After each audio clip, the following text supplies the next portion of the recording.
UAE and Israel have forged a new alliance named the Middle East Quad, opening the doors for minilateralism.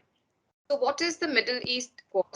What has India to gain from it? And why was it formed in the first place? Much more to know.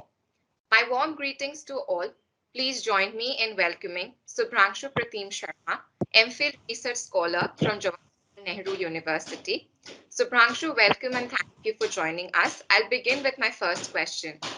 So, what is the Middle East Quad that is being talked about, and how would you like to explain the concept of the Middle East Quad in terms of its nature and its? Thank you, Arijita, for inviting me to your program. I've been a great admirer of the work that Kutiti has been doing, and I wish you all good luck for your upcoming endeavors. Coming to the Middle Eastern Quad, let me first specify that it would be too early to call this Quad 2.0 or a new Quad because it's still emerging, and the previous Quad took a lot of time, 15 years to shape up. So let's just call it a Middle Eastern huddle or sort of this working group of all these four countries. So if you look at the emergence of this new sort of Middle Eastern huddle or the quadrupole, we see that in October, the foreign ministers of United States of America, Israel, India, and UAE met and formed this new sort of working group which focuses on trade, climate change, energy, and maritime security as per the US readout. And as per the Indian readout, it tries to form some sort of institutional mechanism in future. So why this thing has come up at this point? If we look at the nature of evolving geopolitics in the Middle Eastern region, we see that US is sort of withdrawing from its traditional role of a security provider, and it's looking for some new partners to take part in this endeavor of providing some sort of semblance or some sort of architecture in this region. And there it looks at India, or apart from the people in the region, it looks at India in this context.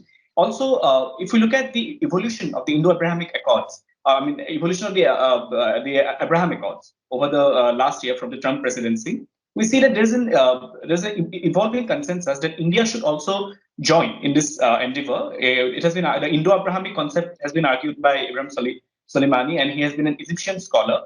So he argued this concept of India joining this endeavor, and C. Raja Mohan had also argued about this. So being India in this dynamic brings a new sort of arrangement that US strategic support, you have Israeli technology, UAE skill, and also with that you have the Indian scale. So all these four combined together can provide some sort of a new arrangement in the Middle East. And also there's the factor of China, because China has entered the Middle East. We know how it has been expanding in Iran or no, its relationship with Israel, UAE, everywhere. So America is trying, if you can, if it can bring some sort of new dynamic to counter China. China has bought some part of Haifa port also. It has a growing relationship with UAE. So how can US counter that presence? So that's another thought that goes on in the mind. And also in the Middle East, things are changing. It's not the previous era of religious or all those dynamics. That those are things of the past. Today people would not like to talk much about the Palestinian issue. Today people would like to talk more about Turkey, Erdogan, how Erdogan is influencing policies. How Egypt is reacting to all those policies, how Saudi is reacting to all those policies, the divide between moderate Islam and radical Islam. So those things are coming up in the Middle East, and that's where I think this new arrangement would like to come up. Of course, at present it's economic. Of course, at present it's talking about very soft issues in a way, but we can clearly see that at a later stage it might take a different turn. My next question to you would be that the Middle East Quad is some sort of a unilateral understanding between India, US, Israel, and the UAE. And the US seems to be all out in countering China, as you've also said, with the original Quad and then the AUKUS. So do you feel like choosing an alliance with these Middle Eastern countries, the US has chosen a safe side to ascend on China? Ascending on China, there are two arguments in this. Some scholars argue that no, this new Quad, as led by US and India, Israel, anyway, is not exactly against China. Because if you look at the relationship between Israel and China or UAE and China, it's not really, they're not competing against each other. They're not really enemies. India has problems with China, but not Israel, not UAE. In fact, they're engaging more in terms of trade and commercial interests. So that school of thought argues that no, it has no sort of argument evolving around countering China, as per whatever appears for all of us. But if we look at more deeply, if we look at the logic behind this whole arrangement, yes, US is as US is withdrawing from Afghanistan or many areas of Middle East, it is looking for partners, like-minded partners, not if not directly, but indirectly to influence the policies there on its behalf. And it has been trying to rope in India for a long time, but only when Biden administration came in after the Abraham Accords of signed by President Trump, this has been happening at a quicker pace. If we look at the role of US in countering China, as I've already explained, it has engaged UAE and Israel to buy a section of the Haifa port, which is right opposite to the Chinese part of the port. So that is there, and it's also engaging the Med Red pipeline. So all these things are happening at a quick pace. So it's trying to see how it can rebalance China and India. That's where it becomes very important because after the Abrahamic Accords, India saw a pattern emerging that it can engage with Israel as well as it can engage with other Gulf partners also because of the new synergy that is happening. And also, India is expanding now. India is going to the Indo-Pacific. India is moving across the Middle East. So as it had been doing since ages, in British period, India was doing all these things. Then during the independence, after independence, due to many factors, it kind of went to a different domain. But now India is again back. Due to India's expanding West Asian policy after Modi government came to power. So after that, I think these things are changing fast. And yes, China factor is there, but I wouldn't say completely that this alliance would be able to counter China. But yes, that thought is there. Okay, so would you agree if I were to say that India might or can receive and review its policies with the Middle East through this, especially with Israel? And does it provide any advantage to India to be more vocal about the regional issues?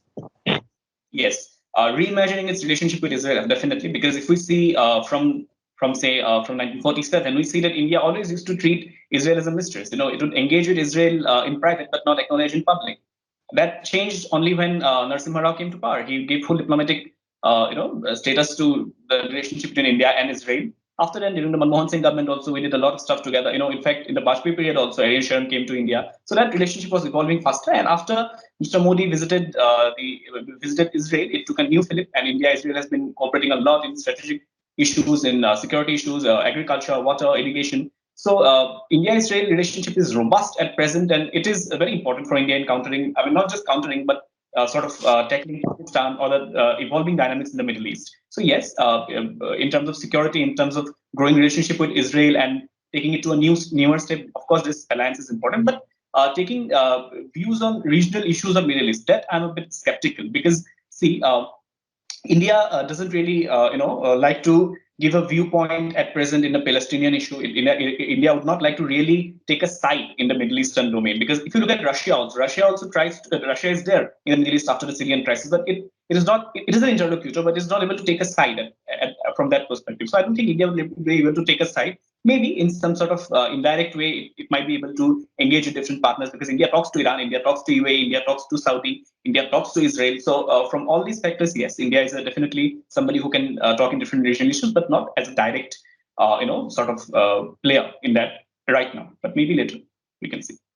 Since you mentioned Russia, let me ask you this, that when we are talking about Middle East and the US, we cannot ignore the question of Russia altogether. So the country has been an active participant in the Middle East and its policies over the years, as we have already witnessed. So where do you think that Russia fits here? Because it has maintained extremely different relations with India, the US, UAE, and Israel. That's a great question because see, Russian president is here. At present, the 2+2 has happened. India-Russia relationship. I think 28 agreements have been inked. So Russia's role in the Middle East has been increasing rapidly. I mean, it had been there in the previous ages, but rapidly increasing after the Syrian intervention. And if you look at it today from a Russian perspective, it has gone into every sphere. Due to the Russian intervention in Syria, every partner, I mean, every country in that region has to engage with Russia. Iran has to engage with Russia, but Russia might not be able to influence Iran. In fact, Egypt has to engage with Russia in terms of security issues. Saudi has to engage with Russia. Turkey and Russia relationship has gone to a different level altogether because we have seen how S-400 has come to Turkey, and despite facing sanctions, that relationship is taking shape. So yes, and Israel and Russia. If you go back when Netanyahu's campaign was happening in his second or third election, many elections have happened. So there he placed President Trump, Modi, and also Putin in his election campaign. So that was the semblance of Russia's strategic relationship with Israel, despite the presence of US. So I think we have definitely taken into account the importance of Russia in this dynamic. In fact, in the Northern African region also, that there also Russia is going in a lot, and that has happened because of the US withdrawal to a great extent, and also Putin's adventurism. But at the end of the day, as I have already explained, Russia can talk to all the partners, but not able to take a side in the Middle Eastern imbroglio. So I think that's where the problem arises in terms of Russian involvement. In terms of the specific Quad arrangement where Russia fits in, I would like to say that yes, Israel or UAE, Russia has fairly good terms. India, of course, good terms, but whether that comes against Russia's interest, that we have to see in the days to come due to the US engagement. There are different schools of thought. Some argue that no, Putin is not going exactly against US in this region, but some argue that no, Putin is filling in that vacuum. And of course, the China factor is there. So as long as China and Russia are working together, we cannot, brush our eyes away from that dynamic. So of course, we need to have to observe that how it evolves. And Russia's involvement in the Middle Eastern region is a reality, but how it impacts this new Quad, we have to wait and watch. Lastly, do you think that the US's ultimate plan to defend China and its growing ambitions can be defended through this minilateralism, trilateralism, and also multilateralism, alliances which are spread over vast geographical areas? Is China taking note of all this that is happening? Yes, China might be definitely taking note of everything that is happening because China always gives strong statements against the Quad, the Quad 1.0, in fact, Quad 2.0 also. But if you look at the realities, as I've already explained, bringing in Israel and UAE to counter China is not really a good idea because Israel and UAE would not like to counter China in that way. Yes, India, of course, that element is there. But if you look at on the other side of also the Indo-Pacific, the Southeast Asian nations, we often talk about how they might be a counter to China. But if you look at the closer economic relationships they have with China, so it's very difficult for many of those countries to take a openly hostile, posture against China. So that element we need to take. Even for India, despite all the problems of Galwan or other areas, even then. India taking a totally hostile direction towards its China policy is something which we cannot see at present, openly. So I think that element would always play around when US tries to play its game in the Indo-Pacific or also in the Middle East. So I think that element would be there. And also from real politic perspective, if you look at values and interest and how they merge, we would see that in certain issues, many countries collaborate. In many issues, they would like to come against each other. Many militaries would be formed. Just like we have this new Quad, we also have the Russia, India, China, minilateral. We have many minilaterals of US, Pakistan, and Turkmenistan and stans also. So it's not that somebody's taking one side or the other. World is evolving. The system is evolving. As Mr. Jaishankar argues, we are going towards a world where countries collaborate with each other based on issues and alliances, and not just based on some previous notions or some set structure. But having said that, as we have observed the witness of US and China, the two blocks prominently at present, so I think that element would need to be carefully observed, and how this plays out, we would like to see in the future. Subhrangshu, thank you for joining us and providing us with an insight and yet a candid conversation on this new Middle East Quad that everybody is talking about. And it will be rather interesting of whether everything that was discussed through this conversation between you and me and what prospects it could bring into the near future. And to our viewers, thank you for joining us. And don't forget to follow the Kutniti for more updates on international relations and diplomacy. Thank you. So I'll stop the recording there.